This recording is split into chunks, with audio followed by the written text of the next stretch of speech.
apakah Pak Jokowi membalas kunjungan itu dengan Pak Jokowi mengunjungi Pak Prabowo di Jakarta. Kira-kira seperti itu. Nah, apa yang dibicarakan ya yang ringan-ringan, yang enteng-enteng.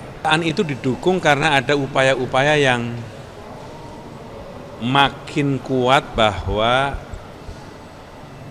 misalnya pencetakan sawah baru di Merauke dan di banyak tempat mulai menunjukkan hasil yang konkret. Laporan menunjukkan bahwa pencetakan sawah baru di banyak tempat, di Merauke, dan intensifikasi sawah, perbaikan irigasi, penambahan anggaran di bidang pupuk, termasuk perbaikan benih, mulai menunjukkan hasil yang signifikan, sehingga kemungkinan di tahun 2025 pemerintah untuk tidak mengimpor beras seperti yang disampaikan oleh Presiden Prabowo bisa terjadi. Mudah-mudahan itu bisa terwujud, tapi menurut saya sih jangan dipaksakan, karena stok pangan meskipun sekarang ini longgar, cukup bagus, tetap stok pangan harus cukup kuat. Tapi waktu Pak Muzani, ini kalau Pak Muzani udah ada kabar juga soal apa, mungkin ada ini nggak sih Pak, ajakan juga Pak Jokowi untuk bergabung ke Gerindra? Ini soal kemarin Pak Prabowo G20 sama Narendra Modi bilang ada kesepakatan untuk impor beras baru India. Apakah itu sudah ada kesepakatan antara India dengan Indonesia terkait impor beras? Prinsipnya stok pangan harus dijaga supaya persediaan pangan di dalam negeri harus cukup kuat.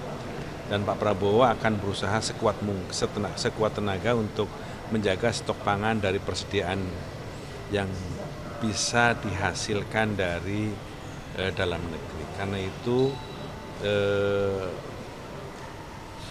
hasil panen akan dimaksimalkan dan beliau akan berusaha terus melakukan ekstensifikasi pencetakan sawah-sawah baru yang sekarang dilakukan dan intensifikasi sawah-sawah yang sudah ada dimaksimalkan, irigasi diperbaiki, benih diperbaiki, kemudian pupuk ditambah, kemampuan petani ditingkatkan dan seterusnya, sehingga kebutuhan pangan yang setiap hari bertambah, setiap tahun bertambah akibat dari pertambahan penduduk, kemampuan kita bisa ditingkatkan. Artinya impor beras itu buat cadangan aja ya Pak, untuk cadangan? Impor beras kalau dilakukan itu hanya untuk cadangan, kalau terpaksa harus dilakukan.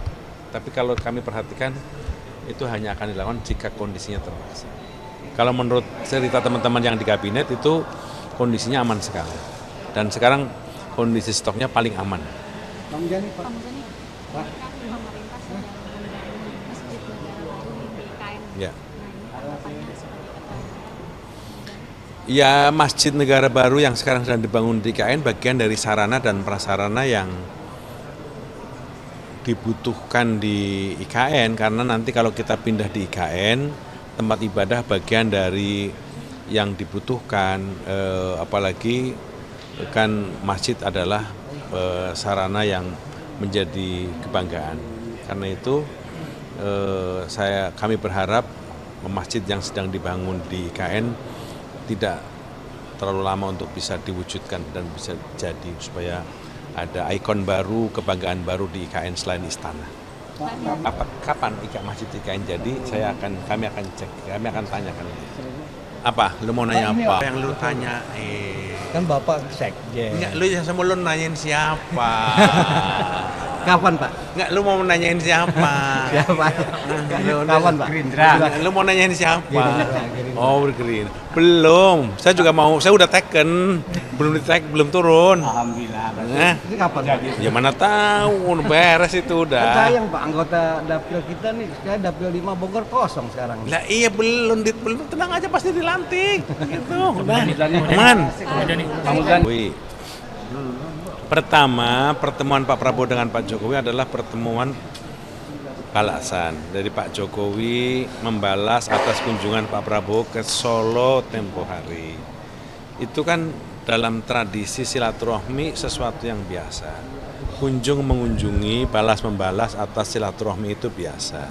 Pak Jokowi merasa Pak Prabowo telah mengunjungi beliau di Solo, maka Pak Jokowi merasa juga harus membalas atas silaturahmi Pak Prabowo ke Solo, maka Pak Jokowi membalas kunjungan itu dengan Pak Jokowi mengunjungi Pak Prabowo di Jakarta.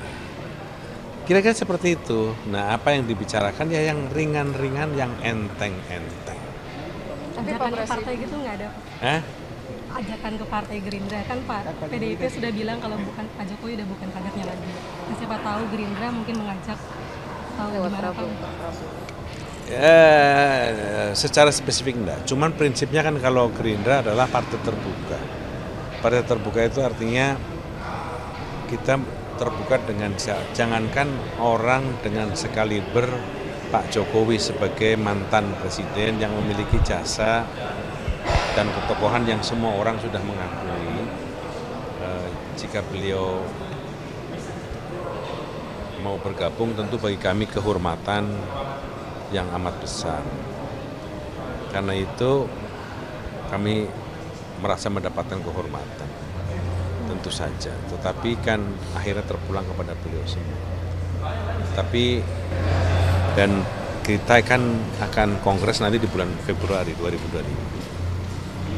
Di situ mungkin ada kita nggak tahu apa kejadiannya gitu. Mas, Tunggulah. konflik Suriah itu nasib UN kita di sana. Soal konflik Suriah mengenai nasib UN kita. Ini kan pemerintah melakukan evakuasi terhadap warga negara kita di satu negara konflik bukan sekarang saja yang terjadi. Di banyak kawasan ini sudah berapa kali terjadi sehingga prosedur baku yang sudah dilakukan mudah-mudahan bisa segera diterapkan bagi penyelamatan warga negara kita yang ada di Suriah untuk segera menyelamatkan warga negara kita akibat dari konflik yang sekarang terjadi di Suriah. Menurut saya perlu tindakan cepat, perlu tindakan tepat supaya minimalisasi dari tindakan-tindakan yang tidak diinginkan bisa segera dilakukan.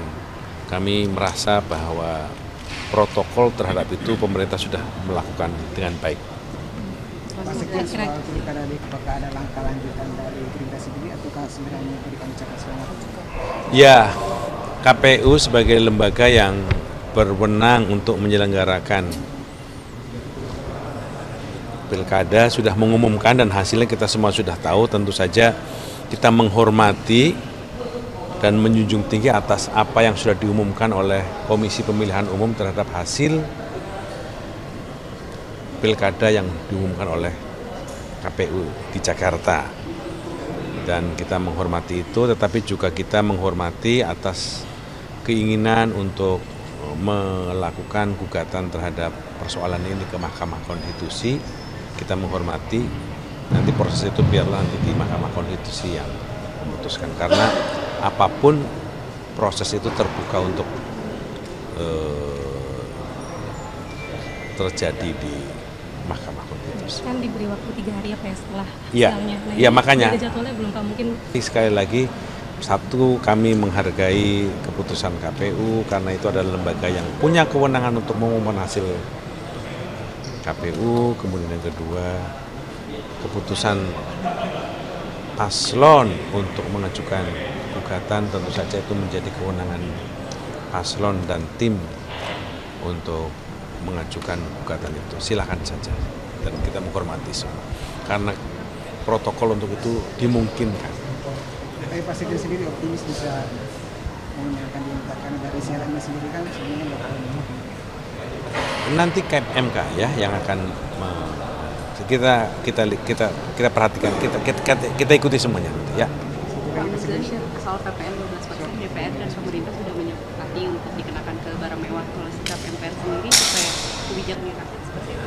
Dari kajian yang kita dapatkan begitu, artinya PPN tetap diperlakukan tapi hanya untuk barang mewah.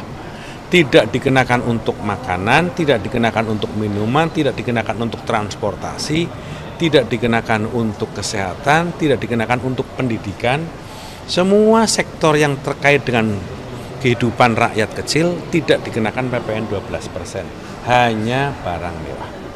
Artinya tidak ada sekalipun efek tidak langsungnya tidak akan membebani rakyat. Enggak. Sebenarnya dari sisi itu nggak ada problem sebenarnya. Ya. Terima kasih. Terima kasih.